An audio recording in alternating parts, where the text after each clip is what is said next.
about something that all of us struggle with when we're trying to become better or just trying to commit to new habits, and that is falling off track.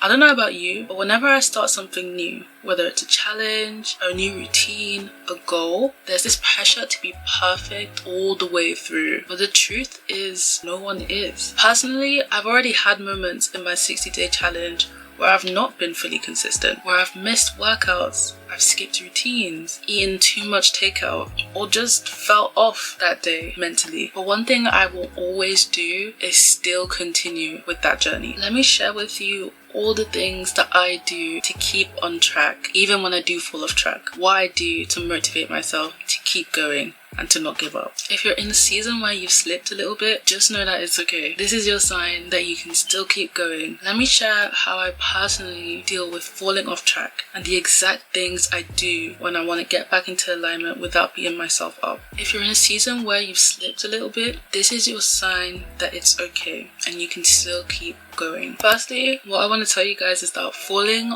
off track is normal. It's completely normal. You are not alone. It doesn't mean you failed.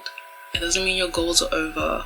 And it definitely doesn't mean that you're not growing or becoming a better version of yourself. Life is not a straight line at all, and neither is personal growth. So why do we need to put that pressure on ourselves? So if you've taken a few steps back and kind of fallen off, you're human. It's natural. I've had a few days off where I was just completely tired. I didn't do my skincare. I was scrolling on social media the entire day. I barely stuck to my meals and was eating a lot of takeout. And for a second, I was like, does this challenge still count? Have I failed this challenge? Have I failed at becoming the best version of myself? No. And let me tell you why. The first thing that you need to have is grace. When I fall off, the first thing that I give myself is grace, not guilt. When you come from a place of shame, you tend to spiral. You're way more likely to continue to stay off track. So instead of saying, ugh, I messed up, try telling yourself, okay, I slipped a little bit, let's just restart. So let me give you guys some tips to help with that. Replace I failed with I paused. Ask yourself, what do I actually need right now? Not what am I doing wrong? Zoom out. See the bigger picture. Remember that one off day in an entire life journey is nothing. 2 off days, 3 off days, even if you had 1 month in total of an off day, you still got 11 other months. It doesn't matter. It's nothing. Next, identify the trigger. I figure out, why did I fall off? 99% of the time, it's not random. There's always a reason behind why things didn't work out for you. And it's typically one of these 3 things. I didn't plan ahead. I got overwhelmed or I got stressed. I was trying to do too much and I completely burnt out. For example, fitness. When I tried to commit to 5 workouts in a week, I burn out. Maybe 1 or 2 weeks, I can deal with it.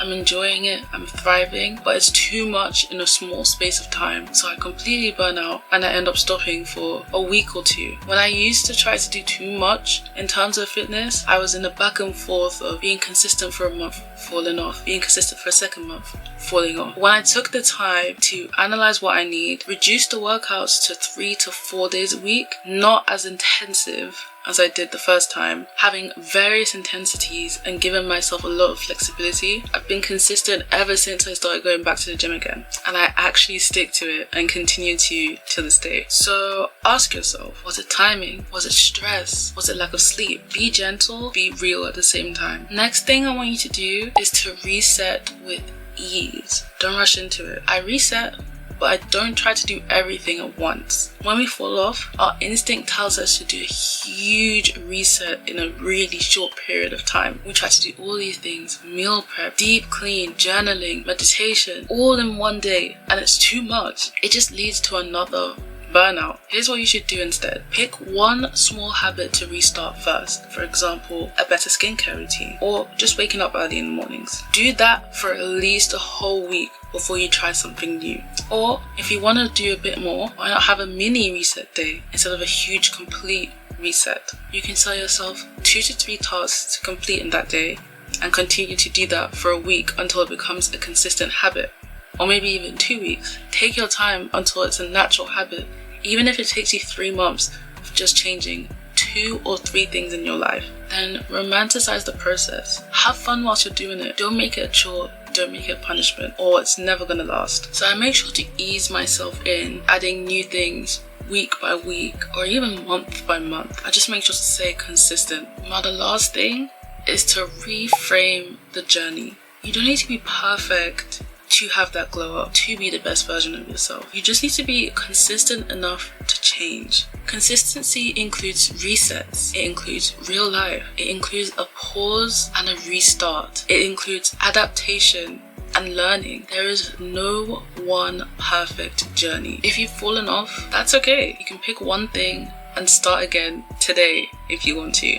Right this second if you want to. Even if it's just one change that matters, you don't need to wait for the perfect mood, the perfect Monday, or the right motivation. Just start today. A small start with self-love is all you need. I hope this video helped you feel seen and know that you're not alone. Growth isn't always aesthetic or linear. Sometimes it's messy, and it can also require a lot of patience. But at the end of the day, it's still growth. If this resonated with you, let me know by leaving a comment. What's one habit or mindset that you're going to change this week? Let me know. I'd love to cheer you guys on. Don't forget to like and subscribe and turn on that post notification bell. And don't miss out on my 60 days to summer challenge. I'll see you guys in the next one. Bye.